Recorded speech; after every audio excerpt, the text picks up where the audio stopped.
Chérub, tome 1, chapitre 4. Seul au monde. Le lendemain matin, James se réveilla entre des draps qui empestaient le désinfectant. Il ignorait où il se trouvait. La dernière chose dont il se souvenait, c'était d'avoir avalé un somnifère avant de monter à bord d'une voiture, la tête lourde. Il avait dormi tout habillé. Ses baskets traînaient sur le sol. Lorraine dormait à ses côtés, dans un lit de métal identique à celui qu'il occupait. Elle suçait son pouce. Une habitude abandonnée depuis sa petite enfance. Ce n'était pas bon signe. Il se leva, l'esprit confus et les mâchoires raides. Il avait une migraine épouvantable. Il fit coulisser une porte et découvrit un cabinet de toilette. Il contesta avec soulagement que sa vessie fonctionnait normalement. Il s'aspergea le visage. Il avait confiance qu'il aurait dû être anéanti par la mort de sa mère, mais il ne ressentait absolument rien. Tout lui semblait irréel.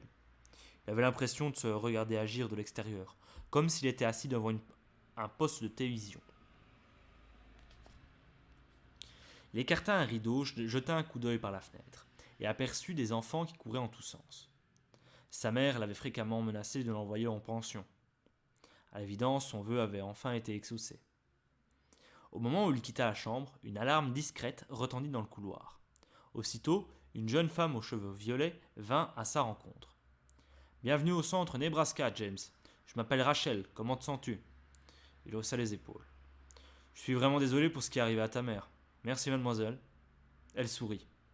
Ici, on me donne toutes sortes de surnoms grossiers, mais on ne m'appelle jamais mademoiselle. Excusez-moi. Je vais commencer par te faire visiter le centre. Ensuite, tu prendras ton petit déjeuner. Est-ce que tu as faim? Un peu. Je vais être franche. Ce centre est une vraie poubelle. Ce n'est pas l'endroit rêvé pour se reconstruire après le drame que tu as vécu. Mais sache que toute l'équipe est là pour t'aider. Entendu. Voici notre piscine olympique. Derrière une fenêtre, James aperçut une pataugeoire où stagnait un mélange brunâtre d'eau de pluie et de mégots de cigarettes. Il esquissa un sourire. Rachel avait l'air sympa, même si elle servait sans doute le même sketch à tous les naufragés qui atterrissaient dans son établissement. Notre complexe sportif, son accès est rigoureusement interdit aux pensionnaires qui n'ont pas fait leur devoir. Un jeu de fléchettes fixé à un mur jauni, 2 tables de billard au tapis raccommodé avec du papier adhésif, un porte-parapluie où étaient rangées des queues ébranchées. Les chambres sont au-dessus. Les vôtres au premier étage, celles des filles au second. Les baignoires et les douches sont à l'entresol. On a souvent du mal à vous y traîner, vous les garçons. J'ai une douche dans ma chambre. Tu n'y passeras qu'une nuit, James. Elle est réservée aux nouveaux arrivants. D'autres pensionnaires, vêtus d'uniformes scolaires, étaient rassemblés dans le réfectoire. Les couverts sont ici, les céréales et les jus de fruits là. Les plats chauds au self-service. Vas-y, fais comme chez toi. Super. Il se sentait mal à l'aise, intimidé de se trouver en présence d'inconnus. Rejoins-moi dans mon bureau quand tu auras terminé. Et ma sœur? Tu pourras la voir dès qu'elle sera réveillée.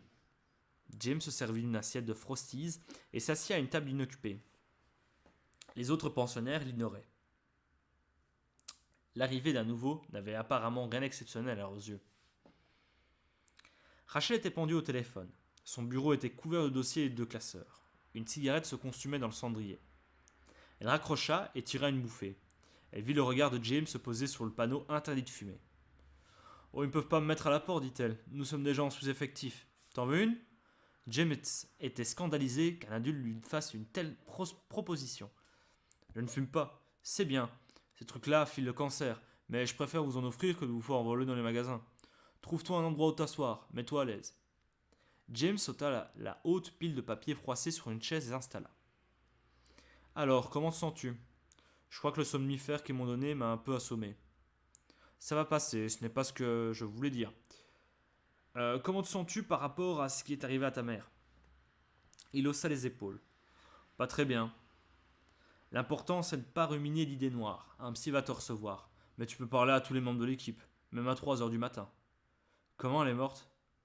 D'après ce que je sais, ta mère prenait des analgésiques. Elle souffrait d'un ulcère à la jambe. Elle n'était pas censée boire. Ça a quelque chose à voir avec ça, n'est-ce pas?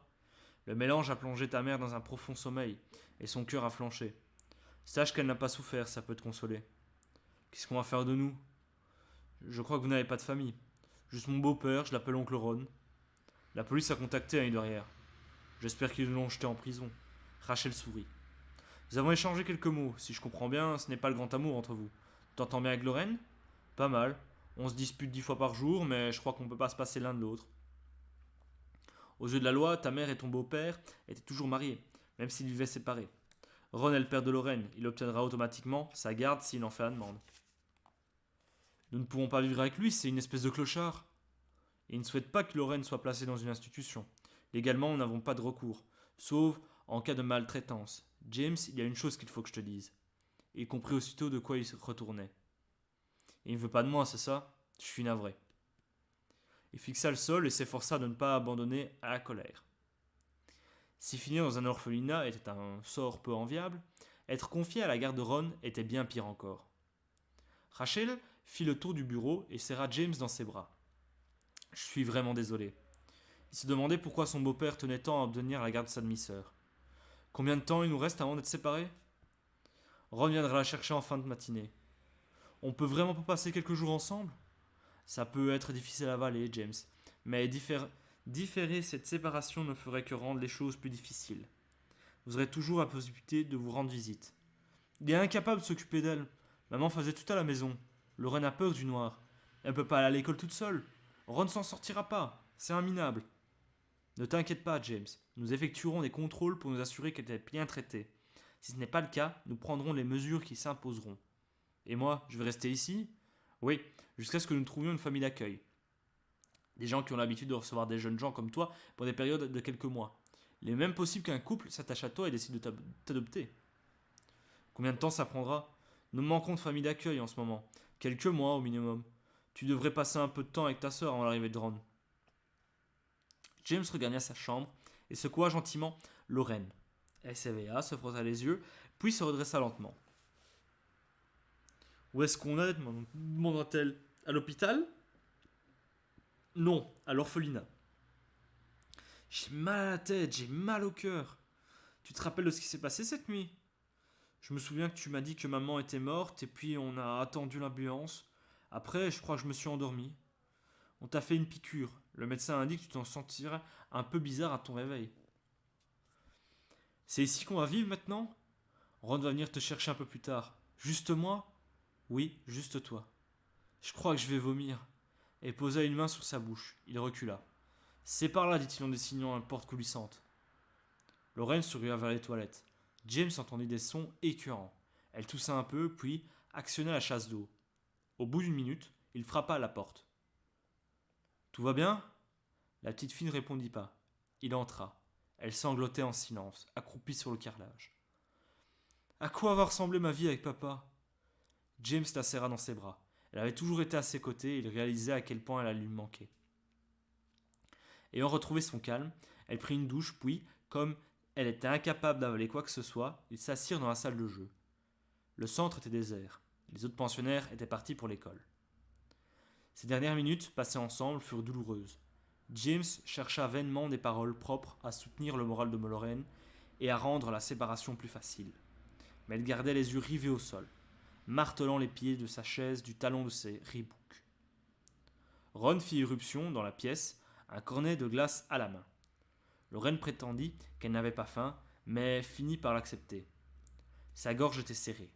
James, lui, faisait des efforts démesurés pour ne pas fondre en larmes devant son beau-père. Tiens, dit Ron en lui tendant un morceau de papier, c'est mon numéro, au cas où tu voudrais revoir Lorraine. Il faut que je vide la maison. L'assistante sociale m'a dit qu'ils vont t'emmener là-bas. T'as intérêt à ramasser toutes tes affaires. Tout ce qui sera encore là vendredi passera à la poubelle. James était abasourdi. Comment pouvait-il se montrer aussi cruel à un tel moment? C'est toi qui as amené l'alcool à la maison, murmura-t-il.